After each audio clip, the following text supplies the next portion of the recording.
International heist crew दुनिया के अलग अलग हिस्सों से मिलकर एक पैसेंजर प्लेन में चोरी करने का प्लान बनाते हैं। उनका प्लान 12,000 मीटर की ऊंचाई पर उड़ते हुए प्लेन से $500 मिलियन का सोना चुराने का होता है। ये मिशन इम्पॉसिबल सा लगता है, लेकिन यही इस कहानी की शुरुआत है। हर कदम खतरे से भरा है और हर फैसला जिंदगी बदल सकता है। कहानी की शुरुआत एक गॉर्जियस ऑक्शन से होती है। पूरे हॉल में कैमरे लगे होते हैं और कोई भी ब्लाइंड स्पॉट नहीं होता है। पुलिस को पूरा भरोसा होता है कि यहाँ से कुछ भी गलत नहीं हो सकता, लेकिन उन्हें यह अंदाजा नहीं होता कि आज कुछ एक्स्ट्रॉर्डिनरी होने वाला है। इसी ऑक्शन में इंटरनेशनल मास्टर थीफ साइरस आराम से अपने असली चेहरे के साथ एंट्री करता है। उसे देखकर पुलिस हैरान रह जाती है, क्योंकि वह बिना किसी डर के खुलेआम घूम रहा होता है। उसकी चाल और आंखों में अलग सा सेल्फ कॉन्फिडेंस होता है। पुलिस उसकी हर हरकत पर नजर रखना शुरू कर देती है। साइरस सीधे ऑक्शन हॉल के बीचों बीच बैठ जाता है और बिल्कुल शांत रहता है। कुछ देर बाद वह एक NFT आइटम पर बोली लगाता है, जिसकी कीमत $20 मिलियन होती है। सभी लोग हैरान रह जाते हैं कि वह इतनी बड़ी रकम इतनी आसानी से कैसे लगा सकता है। पुलिस की निगरानी और भी बढ़ जाती है। जैसे ही ऑक्शन स्टाफ सफल ट्रांजैक्शन की घोषणा करता है, उसी पल साइरस अपने ईयरपीस से अपने अकॉम्प्लिसेस को ऑर्डर देता है। उसी समय स्टाफ मेंबर हथौड़ा मारकर ऑक्शन बंद करता है। अचानक पूरे हॉल में अलार्म बजने लगता है। हाल में अफरा तफरी मच जाती है और लोग इधर उधर भागने लगते हैं। CIA एजेंट एबी शुरू से ही साइरस पर नजर रखे होती है। जैसे ही वह साइरस को हरकत करते देखती है, वह तुरंत ऑक्शन स्टाफ को पूरा बिल्डिंग सील करने का ऑर्डर देती है। लेकिन तब तक बहुत देर हो चुकी थी। साइरस पहले ही NFT आर्टिस्ट को वहां से अपने साथ ले जा चुका था। उसी पल एबी को एहसास होता है कि अगर साइरस को NFT चुराना था तो सबसे आसान तरीका आर्टिस्ट को किडनैप करना था। उसे समझ आ जाता है कि यह सब एक स्मोक स्क्रीन था। वह जल्दी से हार्बर पर बोट मंगवाकर साइरस को रोकने की कोशिश करती है, लेकिन साइरस बिल्कुल भी घबराता नहीं है। साइरस अपने टीममेट मीसान को प्लान शुरू करने का इशारा करता है। मीसान तुरंत नेटवर्क इन्फिल्ट्रेट करता है और फायर अलार्म एक्टिवेट कर देता है। इससे एबी की सारी कोशिशें नाकाम हो जाती हैं। इसी बीच फीमेल पायलट कमीला पूरी शांति के साथ बोट की स्पीड बढ़ाती है और शार्प ड्रिफ्ट से तेज मोड़ लेती है। एबी हार मानने वालों में से नहीं होती और वह लगातार पीछा करती रहती है। ये देखकर मीसान मेटल बैरियर्स एक्टिवेट कर देता है, जिससे रास्ता पूरी तरह बंद हो जाता है। एबी मजबूर होकर हेडक्वार्टर्स को कॉल करती है और साइरस की फुल स्केल सर्च का रिक्वेस्ट करती है। इस बीच NFT आर्टिस्ट को अभी तक यह एहसास नहीं होता कि वह किडनैप हो चुका है। वह सोचता है कि एबी कोई ज्यादा ही उत्साही फैन है। साइरस उसे अपने लग्जूरियस यॉट पर ले जाता है। वहां वह खुशी खुशी उसे $20 मिलियन देता है और यॉट पर पार्टी में शामिल होने का इन्विटेशन देता है। लेकिन आर्टिस्ट को नहीं पता होता कि उसकी किडनैपिंग की खबर फ्रंट पेजेस पर छप चुकी है। अगली सुबह जब वह उठता है, तब हाइस्ट क्रू उसे सच्चाई बताता है। उसे पता चलता है कि यह किडनैपिंग नकली थी ताकि NFT की वैल्यू बढ़ाई जा सके। यह सुनकर वह पूरी तरह चौंक जाता है। साइरस उसे मोनालिसा का एग्जाम्पल देता है और समझाता है कि कैसे एक चोरी किसी भी चीज की कीमत आसमान तक पहुंचा सकती है। जैसे ही किडनैपिंग की खबर फैली, आर्टिस्ट के काम की कीमत तेजी से बढ़ जाती है। आखिरकार डील $89 मिलियन में डन होती है। आर्टिस्ट खुशी से झूम उठता है। उसी समय CIA को खबर मिलती है कि टेररिस्ट लीडर लार्स $500 मिलियन का इलीगल गोल्ड स्मगल करने वाला है। इससे भी ज्यादा चौंकाने वाली बात यह होती है कि एबी को साइरस को इस मिशन के लिए शामिल करने का आदेश दिया जाता है। एबी इस फैसले का जोरदार विरोध करती है। उसे लगता है कि एक चोर को CIA मिशन देना पूरी तरह मजाक होगा, लेकिन उसके सीनियर बताते हैं कि हालात बेहद गंभीर हैं। एबी को साइरस पर भरोसा नहीं होता, क्योंकि उनके बीच पास्ट में कड़वी यादें रही होती हैं। फिर भी उसके पास कोई और रास्ता नहीं बचता। मजबूरी में एबी साइरस से मिलने जाती है और उसे डील ऑफर करती है कि अगर मिशन सफल हुआ तो साइरस और उसकी पूरी टीम के पुराने क्राइम्स माफ कर दिए जाएंगे। साइरस इस बात से इंप्रेस होता है, लेकिन वह एक शर्त रखता है कि एबी भी इस मिशन में शामिल होगी। एबी को यह शर्त माननी पड़ती है। अगले दिन जब टीम को पता चलता है तो सब साइरस को पागल समझते हैं। उन्हें लगता है एबी CIA का ट्रैप हो सकती है, लेकिन साइरस सबको मजबूर करता है, क्योंकि एबी उनके सारे राज जानती है। आखिरकार पूरी टीम इस खतरनाक मिशन के लिए तैयार हो जाती है। कहानी यहीं से और भी ज्यादा रोमांचक मोड़ लेने वाली होती है। एबी अब पूरे मिशन की डिटेल एक्सप्लेन करना शुरू करती है। वह बताती है कि 17 दिन बाद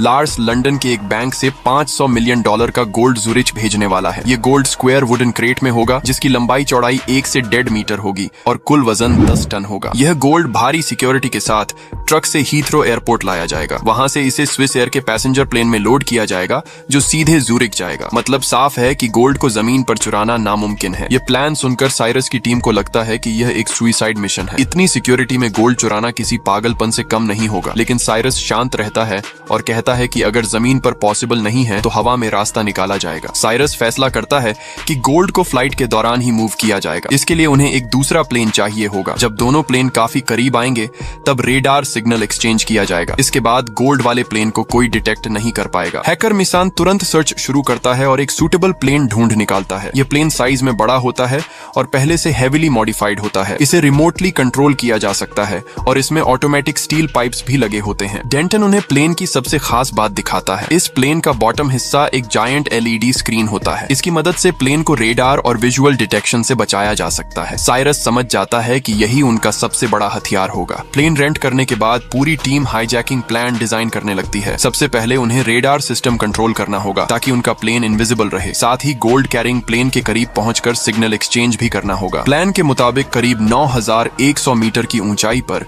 सेफ खोला जाएगा। टीम कई दिनों तक ट्रेनिंग करती है और रियल लाइफ जैसी सिचुएशन सिमुलेट की जाती है। हर मेंबर को अपना रोल परफेक्टली याद कराया जाता है। लेकिन प्रैक्टिस के दौरान एक बहुत बड़ा प्रॉब्लम सामने आता है। दो प्लेन्स जो 1100 किलोमीटर प्रति घंटे की स्पीड से उड़ रहे हों, उनमें जैमर और ट्रांसपॉन्डर को एक साथ एक्टिवेट करना ऑलमोस्ट इम्पॉसिबल है। जरा सी गलती पूरे मिशन को बर्बाद कर सकती है। इस प्रॉब्लम का सिर्फ एक सोल्यूशन होता है। एयरलाइन के अंदर से किसी इनसाइडर की मदद चाहिए जो सही समय पर सिस्टम मैनिपुलेट कर सके। एबी तुरंत एक नाम याद करती है। ये आदमी व्हील चेयर पर रहता है और उसका नाम हैरी होता है। हैरी CIA का इंसाइडर होता है और एयरलाइन में काम कर रहा होता है। वह पैसेंजर फ्लाइट के कुछ ट्रांसपोर्ट स्टाफ को भी जानता होता है। साइरस सीधा उसे $1 मिलियन ऑफर करता है ताकि वह टेम्पोरेरीली टीम ज्वाइन करे। इतने पैसे देखकर हैरी मान जाता है। इसके बाद पूरी टीम दिन रात तैयारी में जुट जाती है। कोई सोता नहीं है और कोई आराम नहीं करता। हर सेकंड का सही इस्तेमाल किया जाता है क्योंकि गलती की कोई गुंजाइश नहीं होती। मिशन सिग्नल जैमर डिवाइस दिखाता है जिसे पैसेंजर प्लेन में इंस्टॉल किया जाना होता है, लेकिन उसका शेप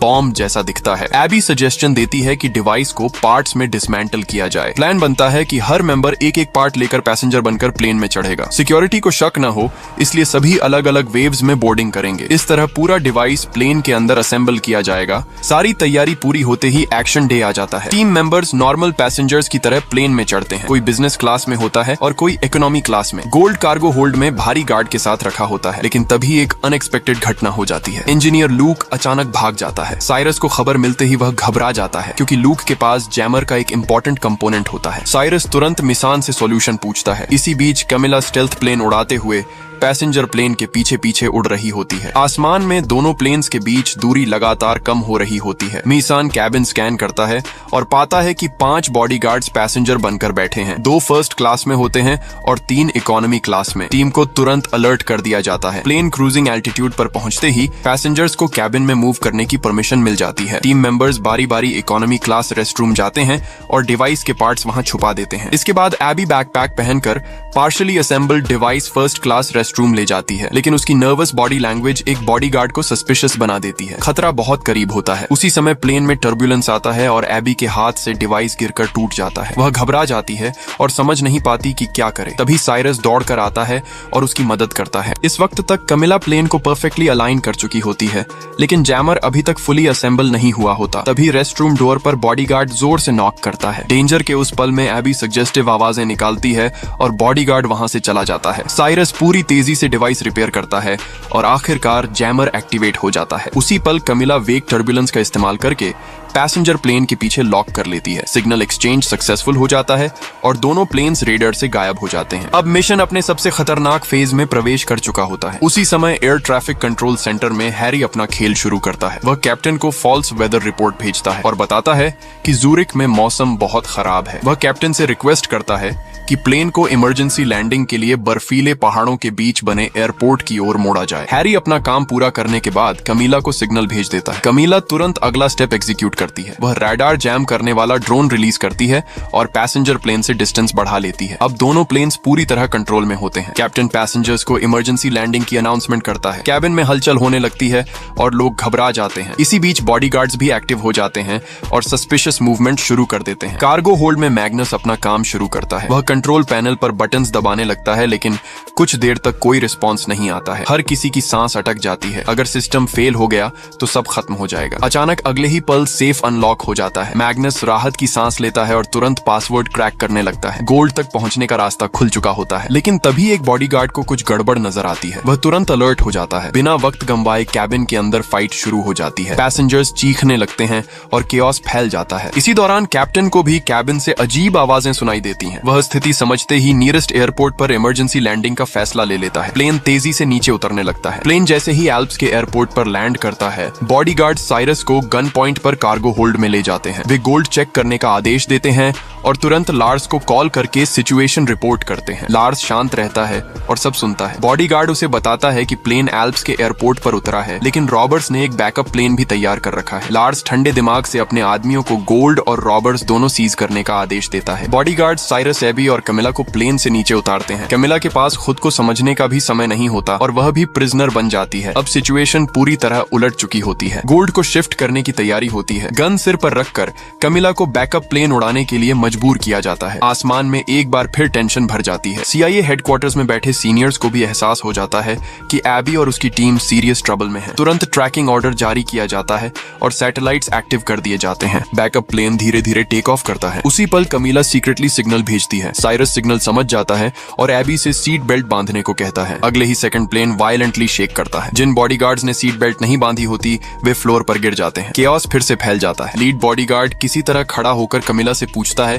कि प्लेन क्यों हिल रहा है। कमिला कामली जवाब देती है कि गोल्ड का वजन बहुत ज्यादा है। बॉडीगार्ड को शक तो होता है, लेकिन वह कुछ कर नहीं पाता। असल में कमिला प्लेन की एक्सटर्नल स्टेल्थ लेयर को गिरा देती है। इसका मकसद CIA को रेडार पर दिखाई देना होता है। कुछ ही देर में CIA प्लेन डिटेक्ट कर लेती है। CIA तुरंत 2 F-35 फाइटर जेट सपोर्ट के लिए भेज देती है, लेकिन तभी एक ऑफिसर सीनियर को याद दिलाता है कि उनके पास लार्स के खिलाफ कोई सॉलिड एविडेंस नहीं है। सीनियर कुछ देर सोचता है और नेटो से कांटेक्ट करने का फैसला लेता है। टेररिस्ट थ्रेट का बहाना बनाकर प्लेन शूट डाउन करने की परमिशन मांगी जाती है। एबी की जान की परवाह भी नहीं की जाती। बॉडीगार्ड्स को लगता है कि यह सिर्फ एम्प्टी थ्रेट है। कैमिला प्लेन को आगे उड़ाती रहती है। बाहर फाइटर जेट्स मिसाइल्स रेडी करके फाइनल 60 सेकंड्स का काउंटडाउन शुरू कर देते हैं। पैसेंजर कैबिन में साइरस एक आखिरी दांव सोचता है। वह रिमोट कंट्रोल एक्टिवेट करता है। स्टील पाइप्स अचानक बाहर निकलती हैं और बॉडीगार्ड्स को जोर से जमीन पर पटक देती हैं। स्थिति एक बार फिर पलट जाती है और अब कंट्रोल वापस साइरस की टीम के हाथ में आने लगता है। साइरस बॉडीगार्ड को काबू में करता है और एबी तुरंत रिमोट कंट्रोल अपने हाथ में ले लेती है। वह प्लेन के फ्यूजलेज पर LED की मदद से सिविलियन शब्द लिख देती है ताकि बाहर से साफ दिख सके। यह एक आखिरी कोशिश होती है खुद को बचाने की। उसी समय कॉकपिट में कमिला प्लेन को अचानक अपसाइड डाउन घुमा देती है। नेटो के फाइटर जेट्स ये देखकर हमला रोक देते हैं, लेकिन प्लेन बहुत तेजी से एल्टीट्यूड खोने लगता है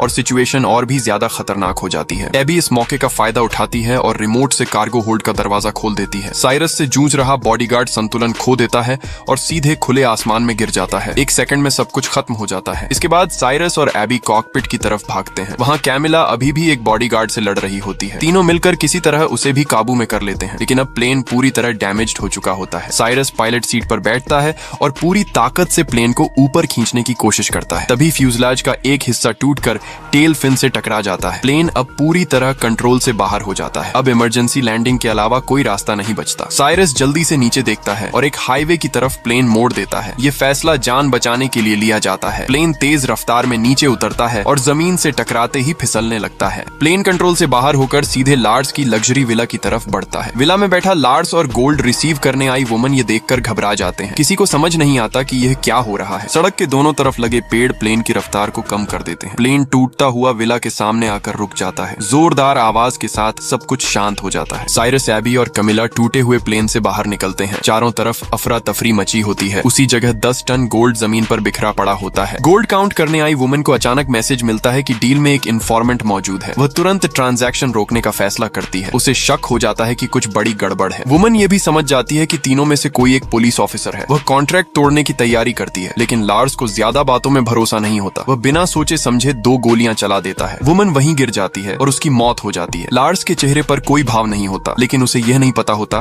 कि पैसेंजर प्लेन के कैमरा से माई का बेटा ये सब रिकॉर्ड कर चुका होता है। जब लार्स गुस्से में पूछता है कि पुलिस ऑफिसर कौन है, तब साइरस आगे बढ़कर सामने आता है। लार्स गन उठाकर उसे मारने ही वाला होता है। तभी अचानक पुलिस फोर्स वहां पहुंच जाती है और चारों तरफ से घेर लेती है। लार्स घबराकर साइरस और उसकी टीम पर इलीगल ट्रेसपासिंग का आरोप लगाने लगता है। वह खुद को बचाने की कोशिश करता है। सिचुएशन कुछ ही पलों में पूरी तरह बदल जाती है। साइरस पुलिस को पूरी कहानी बताता है कि कैसे गोल्ड स्मगलिंग हो रही थी और कैसे मर्डर किया गया। उसी समय फ्यूसलाज पर प्रोजेक्टेड फुटेज में लार्स द्वारा की गई हत्या का सबूत दिखाया जाता है। अब लार्स के पास बचने का कोई रास्ता नहीं बचता। वह सिर झुकाकर अपना जुर्म कबूल करता है। उसका पूरा खेल वहीं खत्म हो जाता है। कुछ ही देर बाद CIA की टीम भी वहां पहुंच जाती है। एबी सब कुछ देखकर अंदर से टूट चुकी होती है। साइरस ये समझ जाता है कि अब उसे यहाँ से निकलना होगा। कमिला एक बोट तैयार करती है और साइरस उसके साथ निकलने की तैयारी करता है। एबी अपने सीनियर से पूछती है कि क्या नेटो को प्लेन गिराने का आदेश उसी ने दिया था। जवाब उसे पहले से पता होता है। गुस्से में एबी अपने सीनियर को एक पंच मारती है। फिर वह अपना बैट जमीन पर फेंक देती है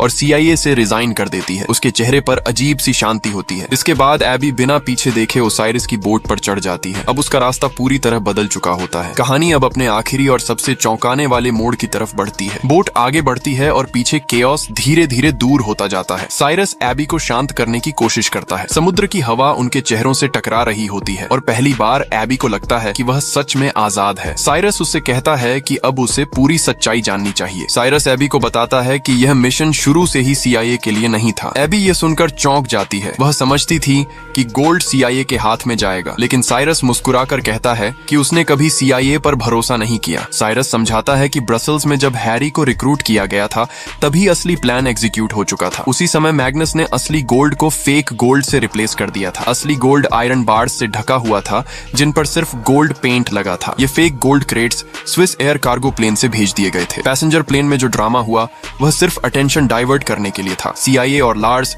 दोनों का फोकस उसी प्लेन पर था। असल में मैग्नस दूसरे प्लेन का इंतजार कर रहा था। जैसे ही सही मोमेंट आया, क्रेट्स को मिड एयर स्वैप कर दिया गया। ये सबसे रिस्की हिस्सा था, लेकिन प्लान परफेक्टली एग्जीक्यूट हुआ। साइरस बताता है कि इंजीनियर लूक का भागना भी ड्रामा था। एबी को लगता था कि लूक डर गया है, लेकिन सच यह था कि लूक को साइरस ने एक बहुत जरूरी काम सौंपा था। लूक का काम था यह इंश्योर करना कि असली गोल्ड सेफ तरीके से वाटर में उतारा जाए। गोल्ड को स्पेशली डिजाइंड कंटेनर में सील किया गया था जो वाटर में सिंक नहीं करता। जब CIA और पुलिस ग्राउंड पर स्क्रैप मेटल से भरे क्रेट संभाल रहे थे तब असली गोल्ड पहले ही समुद्र में सुरक्षित छुपा दिया गया था। CIA को बदले में सिर्फ बेकार लोहा मिला। एबी ये सब सुनकर जोर से हंस पड़ती है। उसे यकीन नहीं होता कि इतने बड़े लेवल पर CIA को मैनिपुलेट किया गया। उसे समझ आ जाता है कि साइरस की टीम ने शुरू से एंड तक हर चाल खुद कंट्रोल की थी। साइरस साफ शब्दों में कहता है कि उनकी टीम कभी किसी सिस्टम के लिए काम नहीं करती, वे सिर्फ खुद पर भरोसा करते हैं। यही वजह है कि एबी को मिशन में शामिल किया गया था। टीम के बाकी मेंबर्स भी पहुंच जाते हैं। सब एक दूसरे को गले लगाते हैं। इतने दिनों बाद पूरी टीम फिर से एक साथ होती है। हर किसी की आंखों में खुशी और सुकून होता है। एबी अब ऑफिशियली इस टीम का हिस्सा बन चुकी होती है। उसके चेहरे पर कोई डर नहीं होता, सिर्फ एक्साइटमेंट और आजादी की चमक होती है। साइरस एबी को एक रिमोट कंट्रोल पकड़ाता है। वह कहता है